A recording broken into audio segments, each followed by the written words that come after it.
everyone, my name is Lutfia Asmi and today I'm excited to share with you a presentation about microeconomics theory.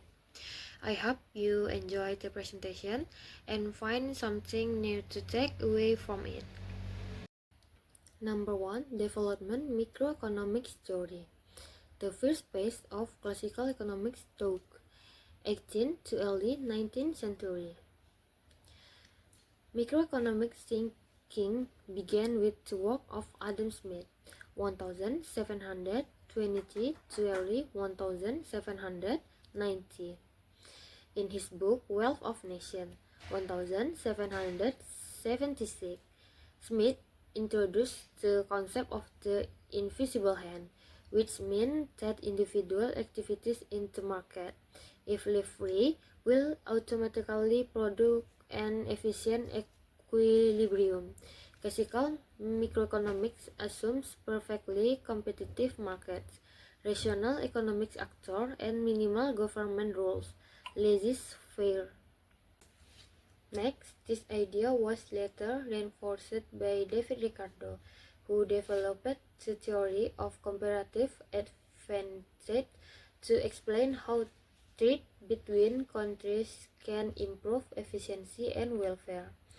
In addition, Ricardo also emphasized the importance of income distribution among factors of production, land, labor, and capital, and introduced the law of diminishing return, which explains the elimination of production output when certain inputs are continuously added.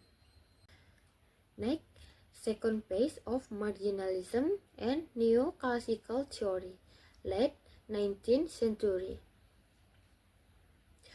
Over time, criticism of the labor theory of value emerged and was replaced by the marginal utility theory proposed by William Stanley Jevons, Karl Menger, Leon Walras, and Alfred Marshall.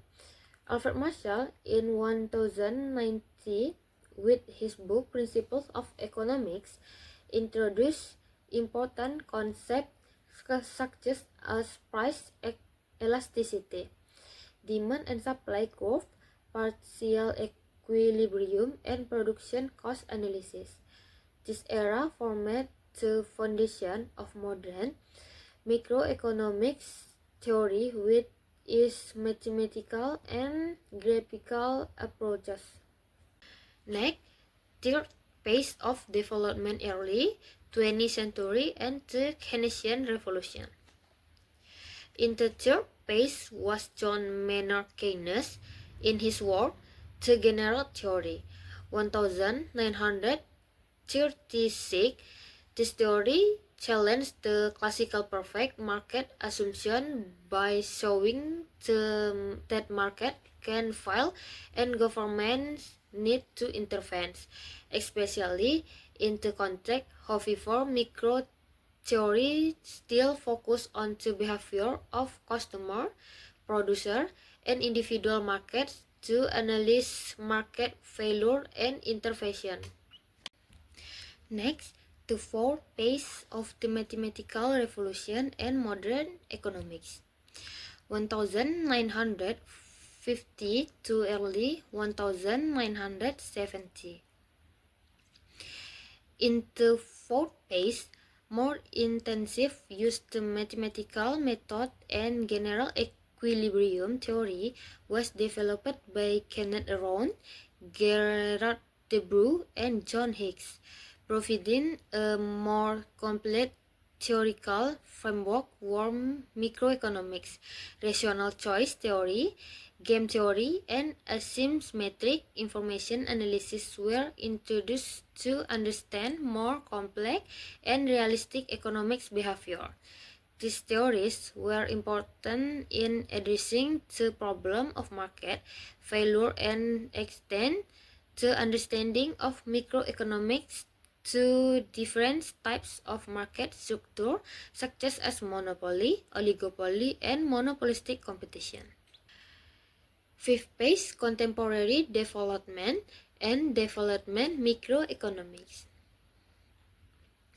The contemporary era, microeconomics has evolved to include new and more complex issues, such as behavioral economics that emphasizes psychological influence in decision making, game theory to analysis strategy interaction, and information economics that addresses information asymmetry, moral hazard, and adverse selection.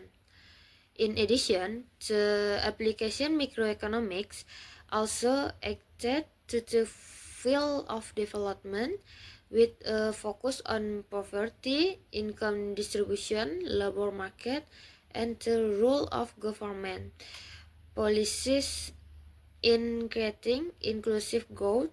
Thus, contemporary microeconomics not only highlights market efficiency, but also becomes an important analytical tool in formulating solutions to modern social economic challenges. Next, theoretical difference microeconomics, macroeconomics with theory. 1. Focus of study.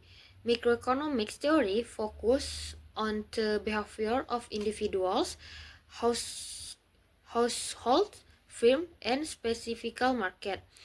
Macroeconomics theory focus on overall economics aggregate such as GDP, inflation, and unemployment. 2. Object of analysis. Microeconomics analysis the price, quantity, supply, and demand of individual good or service. Macroeconomics analysis broader economics variable, including fiscal, monetary, and national economic growth policies. 3. Objective. Microeconomics aims to understand resource allocation and market efficiency. Macroeconomics aims to achieve economic stability, growth, and income equality. 4. Approach. Microeconomics uses small-level analysis with theories of price, production, and consumption. Macroeconomics uses aggregate analysis with macroeconomics models such as ESLM and ADAS. 5. Policy. In microeconomics, policies are related to product pricing, wages, and specific market regulation. In macroeconomics, policies are fiscal and monetary to maintain economic stability and promote nation growth. Thus, conclusion. Microeconomics theory evolved from classical to contemporary thought with a focus on individual and market behavior in allocating resources.